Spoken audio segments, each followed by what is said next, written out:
เอกนิติหวังดันหุ้นไทย 2,000 จุดปีนี้ด้านผู้จัดการตลาดหุ้นเผยตั้งแต่ต้นปีหุ้นไทยขึ้นมาแล้วกว่า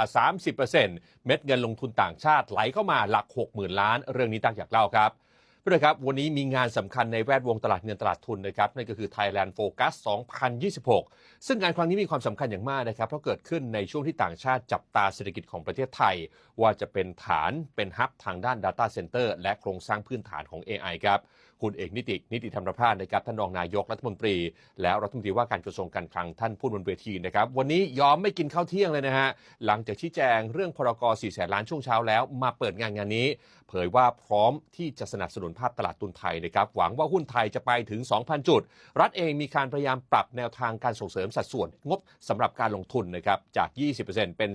30% แล้วก็หวังจะดัน GDP ให้โตได้ 3% ด้วยกันครับขณะที่คุณอัสเดชคงสิรินะครับท่านผู้จัดการตลาดหลักทรัพย์เนี่ยก็บอกว่าตั้งแต่ต้นปีจนถึงปัจจุบันหุ้นไทยขึ้นจาก 1,200 มาที่ 1,600 จุดขึ้นมากว่า 30% แล้วนะครับแล้วก็หลังจากนี้เองเนี่ยฟันโฟลต่างชาติยังคงสนใจหุ้นไทยจากศักยภาพการฟื้นตัวทางด้านเศรษฐกิจซึ่งงานนี้นะครับทั้งผู้บริหารระดับประเทศนะครับแล้วก็บริษัทจดทะเบียนยักษ์ใหญ่ของไทย 80-90 บริษัทไปจนถึงบรรดาผู้จัดการกองทุนระดับโลกต่างติดต่อเข้ามาร่วมงานกันอย่างคึกคักทีเดียวครับ